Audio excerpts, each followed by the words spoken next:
오늘 계속 누가복음 23장 44절부터 끝절까지 말씀입니다.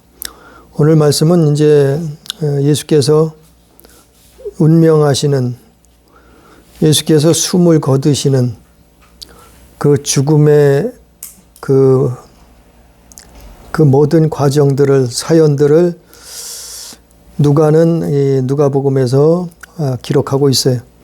그래서 이것을 보면서 우리는 어떻게 살아야 되며, 또 어떻게 사람은 한 번 죽는데 어떻게 그 죽음을 준비할까, 또 이런 생각을 해보고, 또 성경 말씀을 통해서 그 말씀대로 살아야 되겠다고 하는 그 성경 말씀을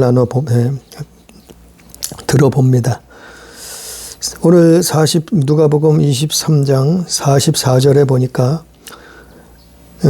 예수님이 이제 십자가에 달리셔서 운명하시는 시간이 언제인가 하면 그 시간까지 거의 정확하게 기록을 했죠. 제6시쯤 되어 해가 빛을 잃고 온 땅이 어둠이 임하여 제9시까지 계속하며 그랬어요.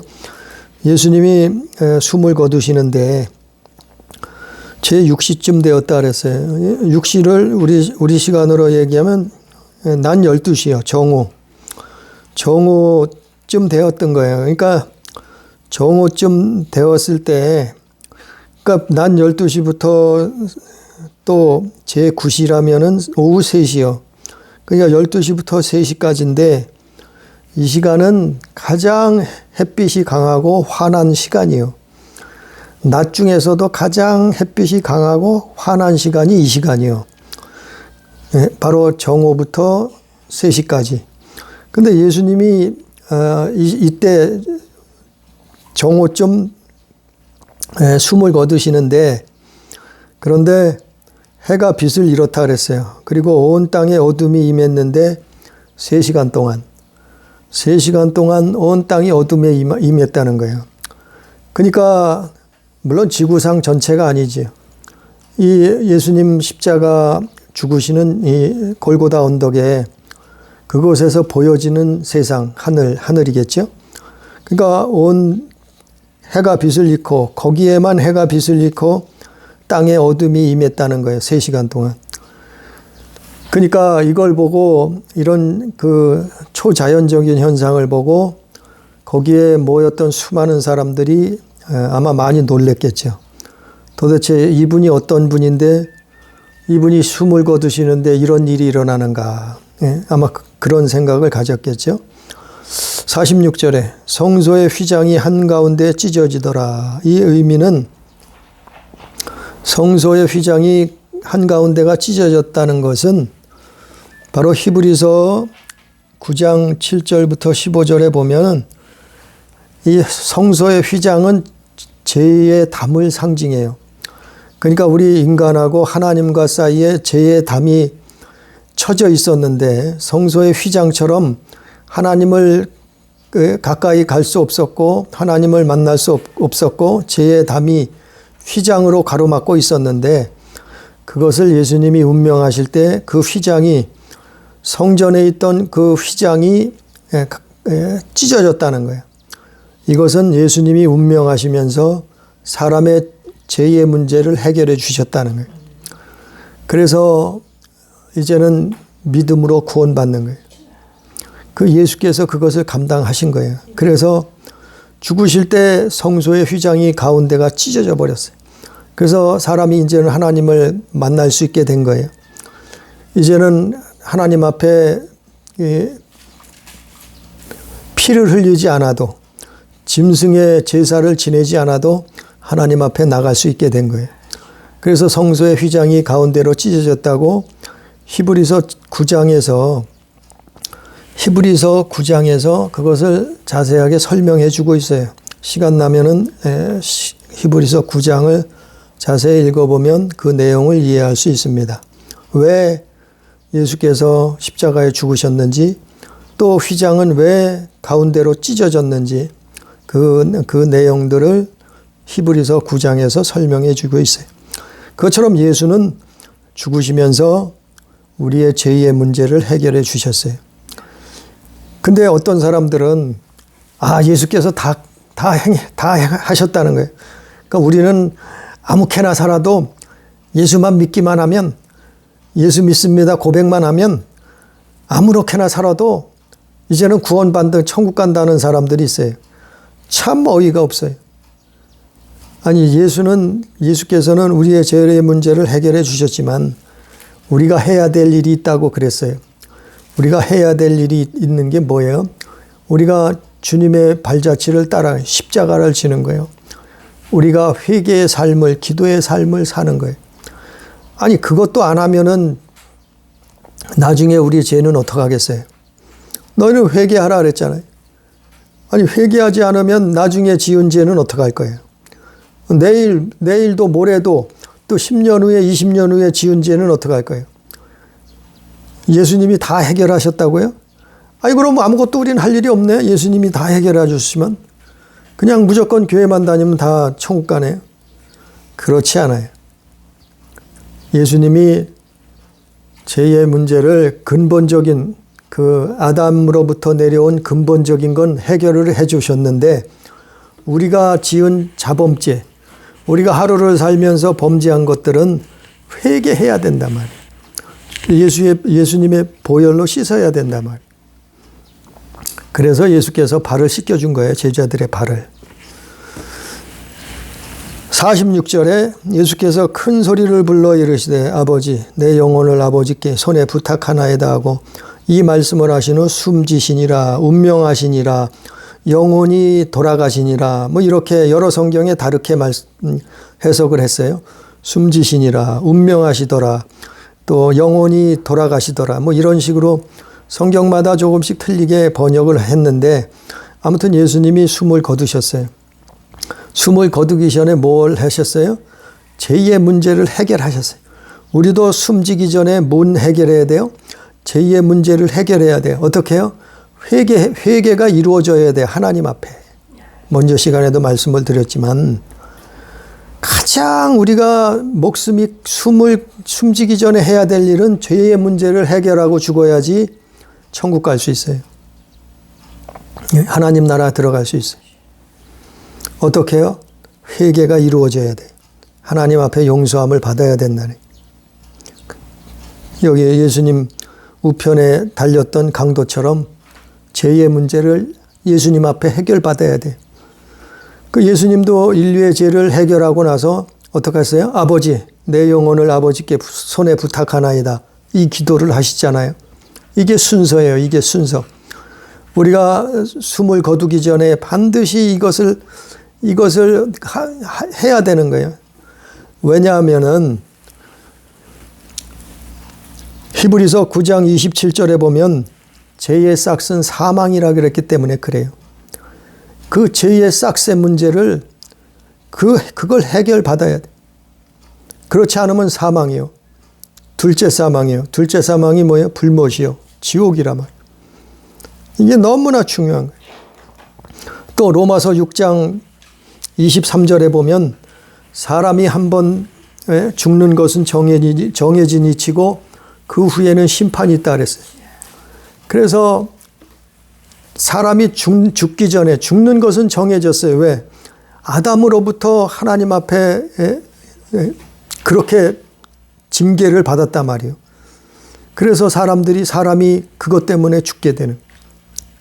그래서 죄의 싹은 사망이고 그 후에는 심판이 있다고 로마서 6장에서 바울은 말하고 있는 거예요. 그래서 이 문제는 중요한 내용이에요.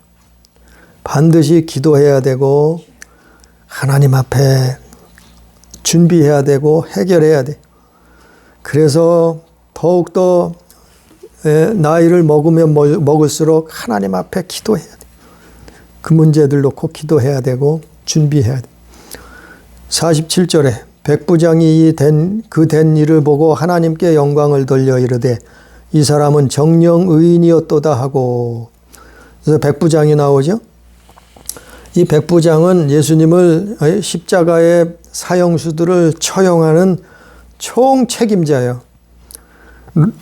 그 로마 군대 중에서 이 백부장이 사형시키는 사형수들을 처형하는 총책임자가 백부장이.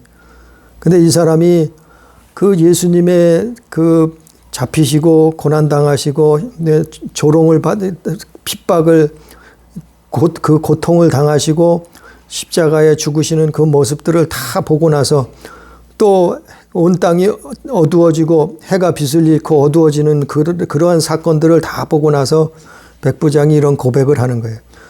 아, 이 하나님께 영광을 돌리며 정녕 이분은 의인이었도다. 이렇게 고백. 이 백부장은 믿는 사람이 아니었어요. 그냥 로마의 백부장이요. 군인이라 말이죠.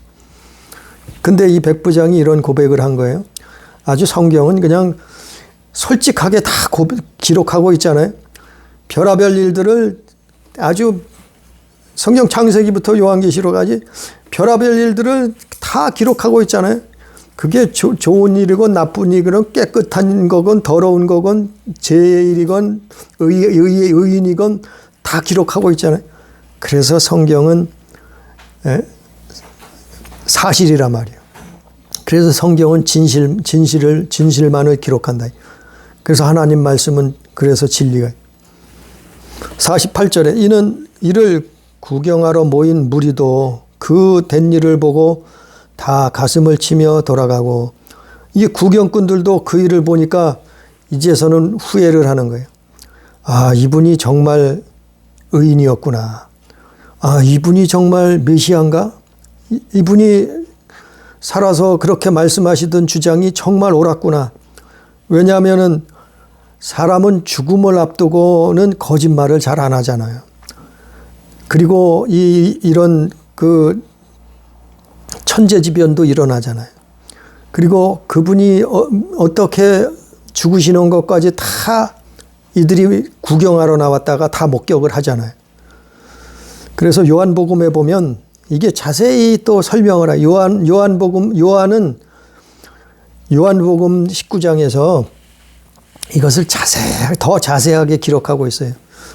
예수님이 붙들리시고 또 이 군병들이 옷을 벗겨서 제비 뽑아 나눠 갖고, 그러고 무슨 말씀을 하셨고, 그런 일들을 요한복음 19장에는 더 자세히 기록하고 있어요. 그거를 여기에 구경하러 왔던 사람들은 다 보고 들었어요. 목격했어요. 그리고 나서 이들이 어떻게 했다고요? 48절 말씀처럼 이 일을 보고 다 가슴을 치며 돌아갔더라.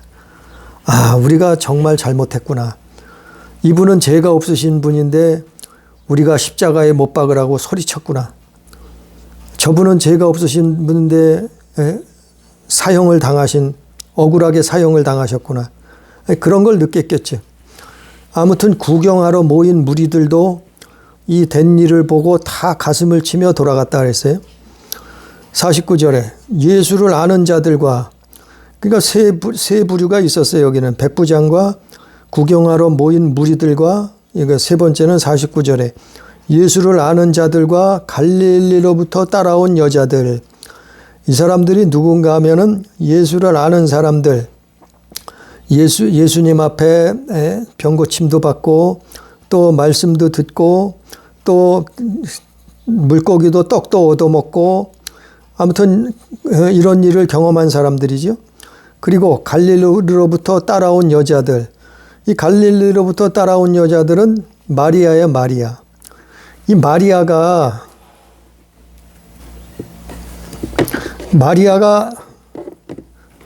마리아란 이름이 지금도 흔하지만 그때는 아주 흔했는가 봐요. 그래서 마리아가 많아요. 마리아가 5명이야, 5명. 갈릴리로부터 따라온 여자들, 이 사람들이 마리아인데 5명의 마리아예요. 첫 번째는 예수님 모친 마리아. 두 번째는 사도 요한과 야고보의 모친 마리아. 세 번째는 작은 야고보와 요셉의 모친 마리아. 네 번째는 막달라 마리아. 다섯 번째는 마르다의 동생, 그러니까 나사로의 동생이죠. 죽었다 살아난 그 나사로의 동생 마리아. 이렇게 마리아가 5명이나 돼. 이 갈릴리로부터 따라온 여자들은 5마리아예요. 그게 요한복음 19장에 또 19장 25절에 그 마리아들이 나와 있어요. 아무튼 이 예수님을 아는 자들과 갈릴리로부터 따라온 이 여자들, 이 마리아는 예수님을 처음부터 끝까지 다 목격한 거예요. 그분이 죽으시고 부활하셔서 승천할 때까지 다 아주 하나도 빠짐없이 다 본 사람들이에요. 이 마리아들은. 그래서 이제 다음 장에도 나오지, 24장에도 나오지만 부활을 처음 목격한 사람도 이 마리아들이에요. 그러니까 이 마리아는 남자들은 예수님 제자들은 얼굴이 알려졌고 남자니까 발각되면 죽을 수 있어요. 예수님처럼 죽을 수 있어요. 그러나 지금도 그렇지만 여자들이니까 좀 관대했단 말이죠. 그리고 얼굴이 알려지지 않았단 말이죠. 많이. 그러니까 이 여인들이 예수님을 처음부터 끝까지 다 목격했단 말이야. 증인이란 말이에요. 그리고 이들이 죽으시고 부활하는 그 과정들을 다 봤어요. 다 증인이요. 그러니까 거짓이 있을 수가 없는 거예요. 조금도 거짓이 있을 수가 없는 거예요. 여러 명의 요한복음에 보지만 예수님이 어떻게 죽으시고 어떻게 숨을 거두시고 어떻게 고난 그 세세한 것까지 다 기록을 하고 있잖아요. 그걸 다 목격했단 말이에요. 정말 예수님이 죽었다는 거. 어떤 사람들은 예수님이 기절했다가 깨어났다 그러는 사람도 있고, 어떤 사람은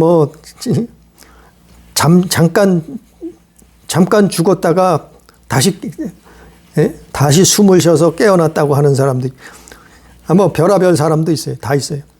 그러나 요한복음에 보면은 그 예수님이 숨을 거두시고 그걸 확인하기 위해서 로마 군병들이 창으로 옆구리를 찔러서 물과 피가 다 쏟아져 나온 거, 그리고 그분의 시체가 피투성이가 된 시체를 그 아리마대 사람 요셉이란 사람이 그 시체를 가져다가 물로 깨끗이 씻으시고, 우리 말로 지금 얘기를 하면 염한 거죠.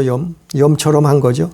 그 죽으신 시체를 깨끗이 씻어서 향을 바르고 세마포로 쌌단 말이에요. 아니, 그분이 잠시 기절했으면 이렇게 할 수가 있겠어요? 우리 말로 하면 염하는 것처럼 다 했어요, 이 사람들이. 이 마리아들이 다 봤어요. 또 이 아리마대 사람 요셉이라는 사람이 일을 실제 했어요. 그런데 어떻게 기절했다 깨어나? 예수님이 어떻게 죽지 않고 다시 사람이면 불가능한 거지. 이게 다 증인이란 말이에요. 그래서 여기에 예수님 죽으신 것을 확실히 돌아가신 것을 수많은 목격자가 있었고 보았단 말이에요. 50절에 공회의원으로 선하고 의로운 요셉이라는 사람이 있으니, 이 요셉은 산헤드린 공회 의원이요. 지금으로 말하자면 국회의원이란 말이죠. 산헤드린 공회. 국회의원이죠. 이 사람은 선하고 의로운 사람이라. 그리고 하나님의 나라를 기다리던 자라. 우리의 삶이 이런 삶이길 원해. 하나님의 나라를 기다리는 삶을, 이 아리마대 요셉처럼. 이 사람이 51절에 보니까 그들의 결의와 행사에 찬성하지 아니한 자라. 결의와 행사가 뭔가 하면 예수님을 죽이기로 그 산헤드린 공회원들이 모여서 재판을 했단 말이에요. 이 재판은 만장일치요. 만장일치. 반대자가 있으면 안 돼요. 근데 만장일치로 예수님의 사형을 재판했단 말이에요. 산헤드린 공회에서. 근데 이 사람은 공회의원이었는데 참석을 안 한 모양이에요. 그래서 결의와 행사에 찬성하지 아니한 자라 그랬어요. 그는 유대인의 동네 아리마대 사람이요 하나님의 나라를 기다리는 자라. 이 아리마대라는 동네는 옛날 사무엘이 태어난 고향이라 그래요. 그 동네라 그래요. 아무튼 이 아리마대 사람 요셉이라는 사람이 예수님을 장사 지내줬죠. 자기가 소유하고 있던 처음 아무도 장사 지내지 않았던 그 무덤, 거기다가 예수님을 장사 지내는 그 일을 이 바로 요셉이라는 사람이 했죠. 52절에 그가 빌라도에게 가서 예수의 시체를 달라 하여, 그 예수의 시체를 달라고 한 사람이 이 요셉인데, 이건 아무나 할 수 있는 일이 아니에요. 왜냐하면 그도 예수의 제자로 몰려서 죽을 수 있었어요. 그 자기의 목숨을 걸고 한 거예요. 그것을 위험을 감수하고 빌라도에게 가서 시체를 달라고 한 거예요. 이 아리마대 요셉이란 사람이. 53절에 이를 내려 세마포로 싸고 아직 사람을 장사한 일이 없는 바위에 판 무덤에 넣어두니 이날은 준비일이요 안식일이 거의 되었더라. 그래서 이렇게 예수님이 죽으시고 장사 지내게 되는데,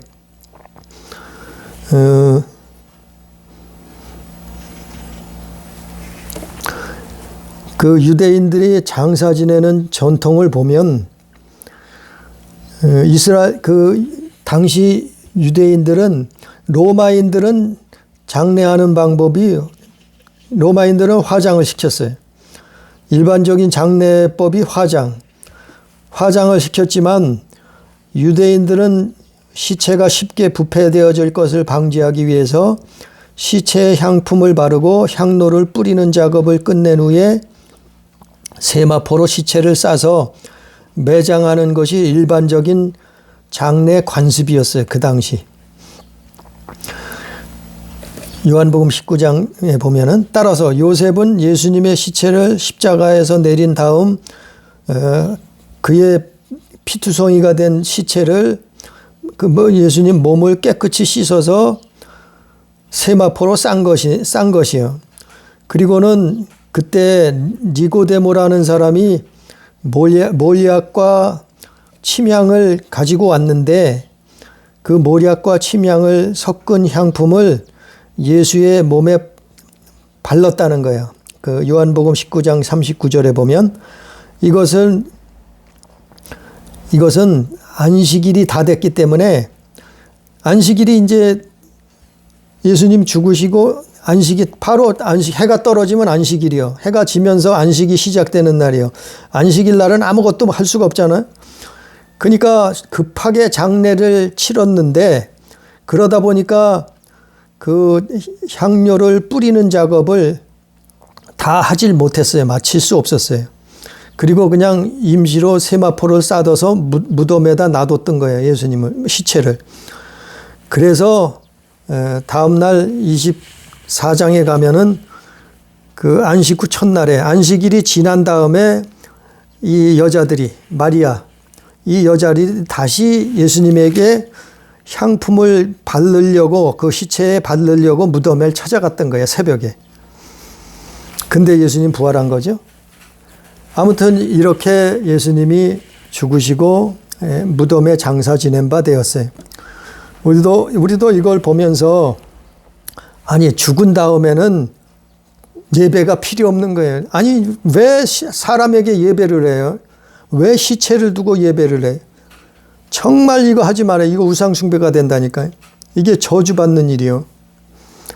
그러니까 죽으면 장사 지내면 되는 거예요. 죽으면 화장시키면 되는 거예요. 최대한 간단하게, 그리고 빠른 시간 내에 화장을 하든지 장사 지내면 되는 거예요. 거기서 무슨 발인 예배에다가 무슨 예배가 다 있어요. 관에 넣는데도 예배, 또 염하는데도 예배, 무덤에 묻는데도 예배. 이거 우리나라 이거 회개해야 돼요. 우리나라 기독교에서 이거 정말 하나님 앞에 회개해야 돼. 예배는 하나님만 받으시고 하나님께만 하는 거지, 시체를 놓고 무슨 예배요. 이거는 어느 성경을 찾아봐도 없는 일이요. 신구약 성경 66권을 다 뒤져봐도 아니, 시체를 놓고 이스라엘이 믿는 사람이 예배한 적이 없어요. 그걸 왜 하고 있느냐 말이에요. 이거 우리나라 교회, 우리나라뿐만 아니라 다른 나라도 이런 풍습들이 또 있죠. 예배하지 말아요. 시체를 놓고 예배하거나 추모하지 말아요. 마찬가지. 우리도, 나도 그래요. 저도 그래요. 이건 유언과 같은 거예요. 예배하지 말아요. 거기서 시체를 놓고 예배하지 말아요. 그냥 화장을 해요. 화장을. 아니, 장례를 치르든지 가장 빠른 방법으로, 간단한 방법으로, 왜냐하면 또 시체를 놓고 절한단 말이죠. 불신자들은 와서 그 우상하게 절하게 되잖아요. 또 하나님 앞에 범죄하게 되잖아요. 그러니까 시체를 빨리 장례 지내는 게 차라리 나은 거예요. 시체를 빨리 화장하는 게 차라리 나은 거예요. 아니, 그거는 흙이요. 육신은 이미 영혼은 천국에 갔든지, 구원 못 받은 영혼은 지옥에 떨어졌든지, 그런데 뭘 그 시체를 붙들고 거기다가 무슨 예배를 하고 울고 불고 절을 하고 제사를 지내고 난리를 쳐요. 그럴 필요 없다. 이미 끝난 거예요. 죽음 이후에는 이미 끝난 거예요. 그러니까 화장을, 간단하게 화장을, 아니면 무덤도 사실은 무덤도 남길 필요가 없어요. 무덤 남기면 벌초해야 되죠. 산소 또 갖고 와야 되죠. 그것도 때가 되면 가서 또 뭐 해야 되죠. 이럴 필치, 이거 후손들에게, 자손들에게, 자식들에게 이것도 짐이요. 그냥 화장시키고 마는 게 가장 나은 것 같아요. 아무튼 예수님의 장례, 예수님의 죽음을 우리가 오늘 누가복음을 통해서 보면서 우리는 그렇게 해야 된다. 우리 가족은, 우리 교회는, 우리 식구들은 그렇게 했으면 좋겠어요. 가장 간단하게, 가장 빠르게 화장을 통해서 장례를 치렀으면 좋겠어요. 시체를 놔두고 무슨 예배를 본다 그러고, 뭐 시체를 놔두고 무슨 여물하고 거기서 제사를 지내고 별질을, 그 하나님 앞에 다 범죄한, 저주받을 일이에요. 아무튼 우리 교회는 그렇다. 그렇게 해야 된다. 그 내용을, 아무튼 이 장례 모습을 이렇게 누가는 기록하고 있어요. 55절에 보니까, 55절, 56절에 보니까 갈릴리에서 예수와 함께 온 여자들이 뒤를 따라 그 무덤과 그의 시체를 어떻게 두었는지를 보고 돌아가 향품과 향유를 준비하더라. 계명을 따라 안식일에 쉬니라. 그러니까 정오쯤에 예수님이 십자가에서 죽으시는데, 정오에 12시쯤, 정오쯤에 예수님이 돌아가시는데, 그 어둠이 3시까지 임했단 말이요. 3시까지 날이 캄캄해져 버렸어요. 세상이, 해가 빛을 잃고 어둠이 임했어요. 그러니까 3시까지는 뭘 할 수가 없었을 거 아니에요? 깜깜하니까. 그러니까 3시간 동안 아무것도 할 수가 없었겠죠, 거의. 그러다가 이제 예수님이 숨이 거두시고, 그리고 죽은 것을 확인하고 창으로 찔러서 물과 피가 다 쏟아지는 것을, 죽은 것을 확실하게 확인하고 나서, 그리고 나서 이 아리마대 요셉이란 사람이 빌라도에게 가서 예수님 시체를 달라고 요구해서 시체를 가져와서 그 시체를 이렇게 씻어서 향품을 아주 임시적으로, 간단하게 그 임시적으로 바르고, 그리고 무덤에 장사했단 말이에요. 그리고 나서 일이 다 끝나버린, 안식일이 돼버렸어요. 안식일이 되면은 할 수 없으니까 이렇게 아주 급하게 다 장사를 지내버렸어요. 아니, 우리도 길게 끌고 3일장, 5일장, 일주일장 하는 사람. 그러면서 뭐예요? 더 우상숭배한다니까요. 더 하나님 앞 범죄한다니까. 3일장도 사실은 필요 없어요. 5일장 사실 필요 없어요. 시체를 오래 놔두면 놔둘수록 더 하나님 앞에 범죄하는 일만 벌어져요. 시체는 뭐냐 하면은 죽음의 죄의 상징이요, 죽음의 상징이요, 그거의 싹시요. 그런데 그거 놓고서 무슨 예배를 해? 그래서 예수께서 이제 무덤에 들어가시고 그렇게 완전히 죽으신 것이 우리의 죄를 짊어지시고 죽으신 것이 확인된 다음에 그리고 3일 만에 이제 부활하시는 거예요. 24장부터는 예수님이 정말 이거는 인류 역사상 없던 일이요. 전무후무한 일이요. 시체가 영원히 사는 부활체가 되는 거는 이 인류 역사상 없는 일이요. 어느 누가 시체가 부활체가 돼서 영원히 사는 것을 봤어요? 아니, 시체가 잠시 죽었다 살아난 사람은 있어요. 숨이 끊어졌다가 무덤에 묻혔다가도 살아난 사람이 있대요. 그런데 정말 시체가 물과 피를 다 쏟아서 피투성이가 돼서 숨을 거두었던 사람이 3일 만에 살아난 분은 다시 죽지 않는 부활체로 살아난 분은 예수밖에 없어요. 그래서 예수를 우리가 믿는 거예요. 그분을 믿는 거예요. 그분이 그래서 창조자예요. 그분을 무슨 종교다원주의가 가당키나 해요? 아니, 사람하고 창조자하고 똑같아요? 피조물하고 창조자하고 같아요? 이런 종교다원주의를 주장하는 사람들은 정말 정신없는 사람들이에요. 예수님은 이제 다음 시간에 24장 다음 시간에 그분이 정말 부활하셨어요. 이거는 창조자만 하실 수 있는, 이거는 정말 신이 아니고는 할 수 없는 일이요. 진짜 신만이 하실 수 있는 그 일이 2000년 전에 이 유대 땅에서 일어났단 말이에요. 그래서 우리가 그 예수를 믿는 거예요. 그분을 믿는 거예요. 우리도 그 부활에 동참하는 거예요. 육신은 흙으로 돌아가지만, 무덤 속에 장사되지만, 화장할 수 있지만, 그러나 우리 영혼은 부활체가 돼서 부활해서 하나님 나라에 들어갈 수 있는 그것을 소망하고 예수님 부활을 소망하고 죽음을 슬퍼할 것이 아니라 죽음은 시작이라는 것을 알고 우리는 그 부활을 소망하면서 우리의 믿음이, 우리의 신앙이, 우리의 삶이 하나님 자녀된 삶을 살 수 있는 그런 믿음의 삶을 사는 우리 교회, 우리 가족들 다 되기를 주님의 이름으로 축복합니다.